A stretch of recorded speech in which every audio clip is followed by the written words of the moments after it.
Testing, testing, 1, 2, 1, 2. Yes, sir. We are good to go. What's going on, YouTube? It's your boy GZTV. And pretty much every Wednesday and Thursday, and this week as well, because I'm gonna be watching Halloween Ends this Friday on Peacock. I suggest you guys do the same. That's a really dope movie and a really hyped movie for the year. But yeah, pretty much not every Saturday, but we've had Hellraiser, we've had Halloween Ends, so some great movies so far in the month of Halloween. Of course, I mean it's obvious. Yeah, so it's really dope to see those movies come out, and I don't really have anything to say about that stuff. But yeah, Wednesdays and Thursdays is pretty much guaranteed that we are going to have some movie reviews. I'm not sure what movie I'm going to watch tonight. The candidates are the Friday the 13th remake, Doctor Sleep, American Psycho. I think those are like the three ones I was thinking about. I think I remember watching this movie with my dad like a long ass time ago. But I just wanted to put it out on the channel so you guys can give my thoughts about it. And now that I've kind of matured a little bit and grown up a little bit, I guess it'll be nice. High school student Alex Browning boards Volare Airlines Flight 180, a Boeing 747, with his classmates for their senior trip to Paris from John F. Kennedy Airport. You know, senior trip, like a high school flick. It seems all normal. But, I mean, before takeoff, Alex has a premonition that the plane will face a mechanical failure, leading to a mid-air explosion, killing everybody on board. Now, obviously, this is like a fantasy type of movie. It's not really realistic. No one is this much of a psychic. There are, like, psychics out there that exist, but they're pretty much self-proclaimed psychics. It hasn't been proven by science that any of these people can, like, see into the future or anything like that. When the events from his vision begin to occur in reality, he panics until a fight breaks out between him and his rival Carter Horton, resulting in both of them being removed from the plane, along with Alex's best friend Todd Wagner, Carter's girlfriend Terry Cheney, teacher Valerie Luton, and students Billy Hitchcock and Clear Rivers. So these are pretty much like the main characters because all the other students die. You know, like the pretty girls, all the boys, all those... the hot girl in the school pretty much dies, and now we're left with what? 1, 2, 3, 4, 5, 6, 7, I think like 7 or 8 important characters. None of the other passengers except Clear believe Alex about his vision until the plane explodes on takeoff. Obviously, they just then fucking believed him because their plane took off. And it's really bothering me because my computer is glitchy as fuck. Like, I need to, I think I need to update, the display drivers on it. So I'll probably have to get to that sometime. Not that you guys care. Afterwards, the survivors are interrogated by 2 FBI agents, Wayne and Shrek, who are both suspicious of Alex. So there's other characters that kind of get introduced into the story. These FBI agents have a pretty decent role, I guess. I think this movie does a great job at utilizing a lot of characters. Alex is obviously the main character because he's the one that's like mastered the design of death. That's kind of like the idea, and everyone else is just kind of living in this world of his where he can see everything. But these people, whenever someone's close to death, and sometimes they die, sometimes they don't. They get a pretty good focus on them, some pretty big screen time. But anyways,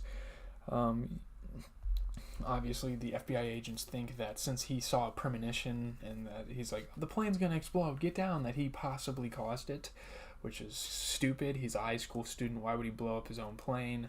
I guess people are kind of sick like that, though. 39 days later, after attending a memorial service for the victims, an unusual chain reaction causes Todd to accidentally hang himself in his shower that night. The kills in this movie, it's kind of like a thriller movie. You can call it a horror movie, but there's not really an external essence, but maybe death itself. I would call it more of a thriller. You never know who's going to die next, who's next, how they can handle this situation, what kills them. It's really cool. It's like an edge of your seat moment to see who dies next. Just these chain reactions are crazy. While his death is ruled a suicide, Alex sneaks into the funeral home along with Clear to examine Todd's corpse when the mortician, William Bloodworth, who has a little bit of dialogue in there, kind of gives him some insight on things, reveals that the survivors who escaped from the impending circumstance have disrupted Death's plan, who is now claiming the lives of those who were meant to die from the accident. So one by one, it's interesting he says this, and maybe he has these same visions that Alex has.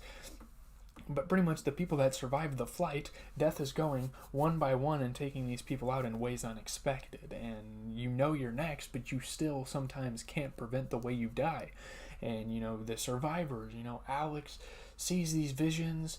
He has these, superstitions. He gets off the plane. He's pretty much cheating death right now. Which, obviously, you want to stay alive as long as possible and live a healthy life and all that without any hardships.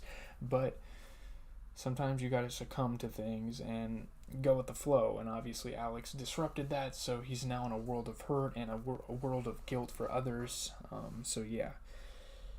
Alex and Claire are discussing their next move when the rest of the survivors arrive outside the cafe, where Terry is run over and killed by a speeding bus on the road. So obviously she was next on the list, and she was the second survivor to die. After watching a news report on the cause of the explosion, Alex concludes that Death is reclaiming the survivors according to the sequence of their intended demises on the plane.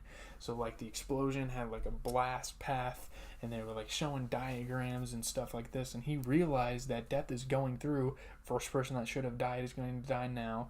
Second, third, all the way till the end of the survivors. So, his friend, since he didn't switch seats with him, his friend died before he did, and that's kind of like a guilt thing that's associated with him in this movie. Nonetheless, he is too late to save Miss Luton, whose house explodes after she is impaled by a falling kitchen knife. Again, very unlucky deaths in this movie, very unfortunate circumstances. Again, chain reaction. Her house catches on fire, things start to explode.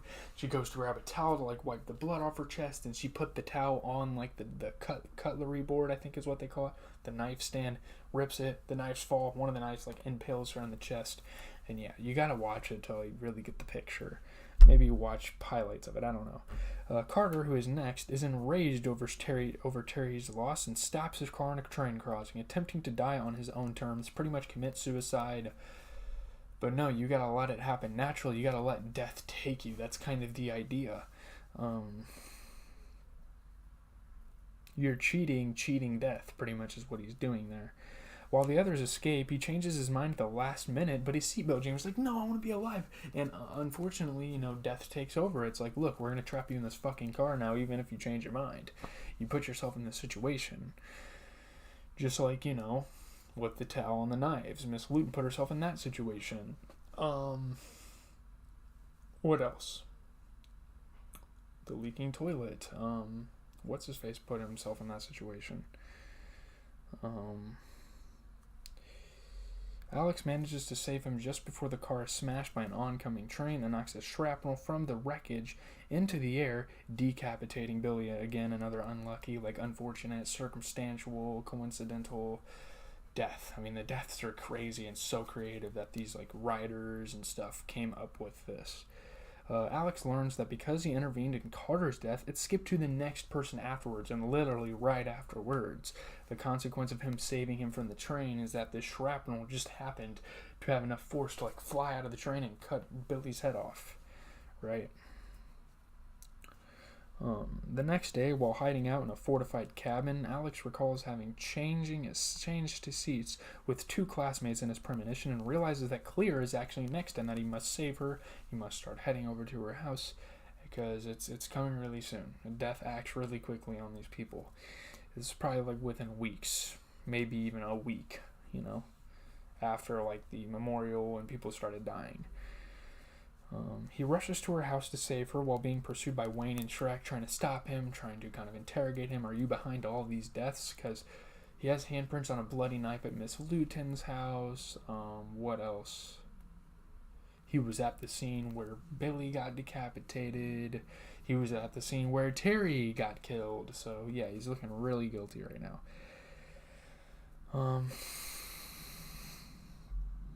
Alex finds Claire, who is trapped inside her car, surrounded by loose electrical cables that ignite a gasoline leak around her. So obviously she is on the verge of dying by this unlucky situation where things just fall into play. And literally every kill, every death here is accidental, unlucky. So it's really interesting. He grabs the cable, allowing her to escape from the car just before it explodes, trying to cheat death again. And his life is threatened in the process because he is the last survivor, right? 6 months later, Alex, Clear, and Carter traveled to Paris to celebrate their survival and kind of fulfill this wish of theirs to go to Paris. Obviously as seniors, they weren't really allowed to. Now they're like out of high school, in the real world, trying to find jobs and stuff, and they're not like, what, let's retreat out to Paris to honor the victims, celebrate their survival again. While discussing their ordeal, Alex reveals that death never skipped him after he saved Clear. So Carter is next. Carter is seen as the next victim because death goes right above. Like, the fate of these people are death, like, in this moment, right? Fearing that their struggle is unfinished, Alex retreats when a bus hurls a parking signage towards a neon sign which descends towards him. So obviously Carter is joking. He's like, yeah, we escaped the Matrix. We're all good. But Alex knows damn well he has the visions, and I'm not sure why Carter didn't listen to him. Carter pushes Alex out of the way at the last second, but the sign swings back down towards the former and kills him, leaving Death's plan to resume action. So I'm not sure how the Final Destination franchise works. I'm probably not going to watch any of the other movies for a while because I don't want to keep watching them subsequently. I need like a different concept of a movie to keep me enthused. I'll probably return to this franchise eventually, but this was a damn good movie. I really like the concept. Obviously, it's going to be pretty redundant throughout the franchise, but that's probably what it makes it good. It's very suspenseful, very unexpected. You can kind of see things, when Alex kind of has these visions that something bad's going to happen. You can see like what could cause the death, like when they're at the cafe and you see like the bus driving by. Terry gets ran over by a bus.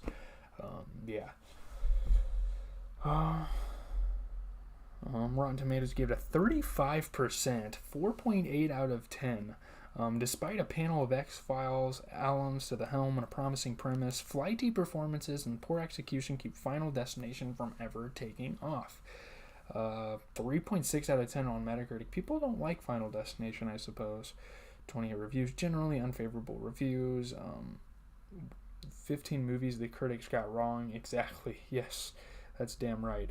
The elaborate suspense action set pieces from the first two films are more impressive than most. So I'll probably watch the second movie sometime in the future. Maybe the rest of the franchise doesn't really matter to a lot of people, but we'll see. A B- on Cinema Score. Even by the crude standards of teenage horror, Final Destination is dramatically flat. I don't know, it's pretty dramatic. The film's premise quickly deteriorates into a silly, badly acted slasher movie minus the slasher, so it's not a fucking slasher movie then. The film is crude and witless. Your own Final Destination just might be the box office to demand your money back. Oh my goodness, these fucking critics. It starts by cheating death and ends by cheating us. These people are roasting this show. This film is disturbing, if less sophisticated than the best science fiction horror TV. It's a waste of a decent premise. The film fails because it takes itself both too seriously and not seriously enough. Doesn't make sense to me. I'm just reading reviews here. It met the low standards of a mediocre TV movie. I don't think it's mediocre. I really like the idea. Maybe it's not executed in the best way possible, sure, but I think it's a good movie, honestly. Stupid, silly, and gory. What's wrong with it being gory? People are fucking dying. That's the fucking theme of the movie, is death, and how to dodge it, how to cheat it, how to see it in the future, There are some positive reviews, though. It's a great film, 3 out of 5 for the Chicago Sun-Times. Final Destination will no doubt be a hit and inspire the obligatory sequels. Like the original Scream, this movie is too good to be the end of the road. We have visions of our own of like a great franchise. That's what they were saying at the time. The film is awesome. It was playful and energized enough to keep an audience guessing. The film, it generates a respectable amount of suspense and takes a few unexpected turns while covering familiar territory. Some of it's expected, some of it's not expected. It was a terrific theatrical feature debut for television veterans Glenn Morgan and James Wong. The film was fitfully thrilling. The film serviceable enough if you come to it with sufficiently modest expectations. The film is a flawed but often entertaining teen horror flick. Sawa's performance as Alex is great. I think he's actually a really good actor now, so this might have been the start of many good movies for him. Sawa's personable turn as the hero is matched by a uniformly effective supporting cast rife with familiar faces: Sean William Scott, Brendan Furr, Tony Todd. You get it. Sawa is credible as a second-sided Alex. Unlike many other actors cast teen protagonists, he actually looks like he might still be attending high school, but the supporting players are an uneven bunch. The Ali Larter as the female, as Clear was praised with her and Alex. Their chemistry on screen was great. Larter and Sawa, who becomes more scruffy and wild-eyed as the film progresses, make an appealing pair. That's going to do it. Leave a like, comment, and subscribe. As always, this has been GZTV, giving you guys your favorite TV shows and movies, reviewing them right here on the channel. Hopefully you guys have a good rest of your night, day, whatever. I'm going to be reviewing The Walking Dead, and then, well, we'll have a little longer of an outro. I'm going to be reviewing The Walking Dead. I'm probably going to be watching baseball, studying tonight, and then I'll probably I might watch American Psycho. As disturbing of a movie as American Psycho is, I don't know. We'll see. I kind of want to watch the Friday the 13th remake because it's been a while since I've seen like a Friday the 13th movie. I've seen the original, and that was like a long ass time ago. And obviously I saw Freddy vs. Jason last Halloween. That's actually what I reviewed, and that's when I started doing horror movies. But anyways, leave a like, comment, subscribe. As always, this has been GCTV, reviewing your favorite TV shows and movies. Hopefully you enjoyed this review. I recommend this movie. It's got some 2000s nostalgia with like the style of the movie, how people are dressed, the effects. It's very true to its time, and it's a fun watch. So yeah, it's an hour 37, so it's a nice and concise little visual representation. So yeah, have a good rest of your guys' day. I'm out.